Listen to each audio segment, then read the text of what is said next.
Hi, everybody. Erin Rachel here with Talk Show with Erin. So grateful to be present with all of you. This is the space where we marry Eastern ritual, Western psychology, so you can heal, align, and grow, and essentially do the thing that you've always wanted to do.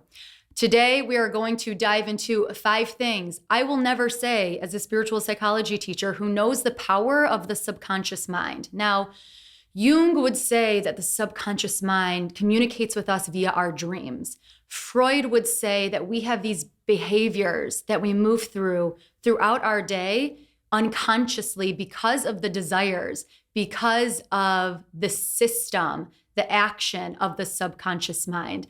In manifestation, when you really want to change something, if you want to attract, calling your deepest desires and dreams, we have to root this in reprogramming the subconscious mind. So here are 5 things that I will never say, and I want you to become more aware. If you say any of these things or feel any of these feeling states, because one of the greatest tethers in the spiritual world or the self-development world is awareness. So your great work is to become aware. Number 1, I will never complain about my age. Aging, complaining about your age, I'm very aware that it's just a number that keeps track of time. And I thank God every day that I get to exist in this world. And just think about it logically. When you complain about your age, it's as if you are telling yourself, anybody who's listening, the world around you, that you don't want to continue, that you don't want to keep growing. So just something to pay attention to. Number 2, I stopped saying the phrase, I have a lot going on. Everybody has a lot going on. We live in a society where everyone has these very full schedules, and we work and we socialize at capacity. So instead of I have a lot going on, I say, I don't have capacity for this right now. Or listen, this is something that I'm choosing to not prioritize right now. Pay attention to that. Notice what feels good that you're showing up for, what feels nourishing, what is adding joy into your life, and maybe what feels more draining. That's a really important key piece when you use the excuse, because that's what it is. It's an excuse. I have a lot going on.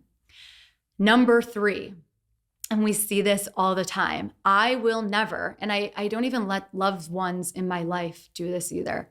I will never say I am in something negative. So I was talking to my girlfriend the other day, and she made a mistake. Like, she was at work. She made a mistake at work, and she called me to vent because that's what we do at the end of the day sometimes. We go on walks, we call each other.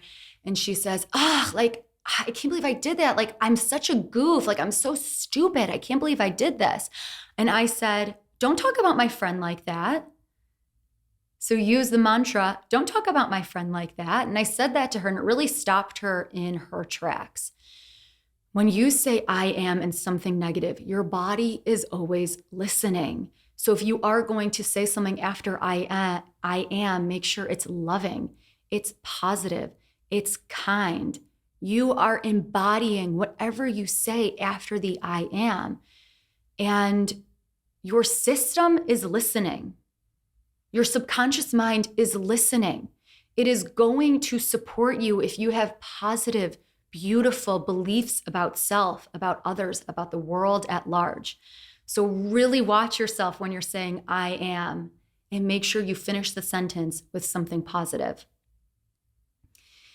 And number 4, even if I am moving through a big emotion, even if I am in the thick of it, even if I am really anxious or feeling stressed, or like right now I've had a couple not so amazing nights of very little sleep, just in a little bit of a bout of insomnia. Even though I am in this right now, when I speak about it to the loved ones in my life, my mom, when I talk to John, I speak about it from a place of knowing it's absolutely temporary.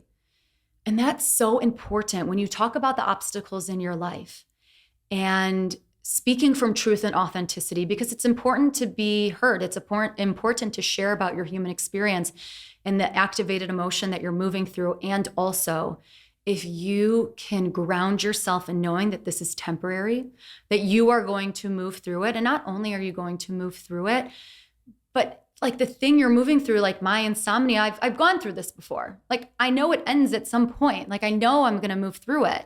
So when I talk to people in my life and I'm sharing, there's a really wonderful things happening, very full calendar, like so many people in this world, not sleeping so much. Even if I share about that, I share from a place of knowing I'm going to move through it. I'm absolutely going to move through it. Number 5, and I think this is something that we've normalized a little bit in our society, essentially along the lines of all good things come to an end. So I was on a trip recently. I was in Argentina and Uruguay with John, and a couple of our friends joined us, which was like the best thing ever. And we would enjoy something so much. We would be kayaking, or we would be having this amazing meal, or on this like gorgeous drive along the coast. And then like the sun would set, or the scene would shift, and we would have to end this amazing thing to do something else. And I would say something like, such is life, like, such is life, that this is the thing that's happening. And that sentiment becomes a slippery slope, because if you believe that, such is life, all good things come to an end, that's not necessarily true. I don't really believe that. I want to live aligned to the good things over and over and over again. I want to hang out with the good things. So just paying attention to what I was speaking into to my friends, to John, and to myself, because I don't actually believe that all good things come to an end. So finding sometimes these like phrases that we say in our world, choosing better words, like being more connected, that was really important for me too. That was like a really big wake up call on even the modern day terms that we say day in and day out, making sure that they are enriching, that they are nourishing, and that they are going to bring us closer to how we want to live our lives. So instead of saying, such is life, or all good things come to an end, Louise Hay has this amazing quote that goes, all is well. All is well. So if you notice yourself saying a filler phrase like that, maybe try all is well. And it feels really good day in and day out. It's a positive sentiment that you can use for almost everything in transition from one good thing to another good thing. These are themes I encourage you to pay attention to, because our society has normalized a lot of these sentiments. If you are down to do this deep work, hang out with me as we're going to explore this topic a lot more. Thank you all so much for being here. This is Talk Show with Erin. We have new episodes every Wednesday, sometimes more. Please let me know in the comments which of these 5 themes really resonate with you. I always love knowing what resonates, or what terms you say, or what you're really working, reworking, and moving through. Thank you all so much for being here, and make sure to hit subscribe, as we love sharing all this wisdom with all of you. Thank you all so much, and we'll see you next time.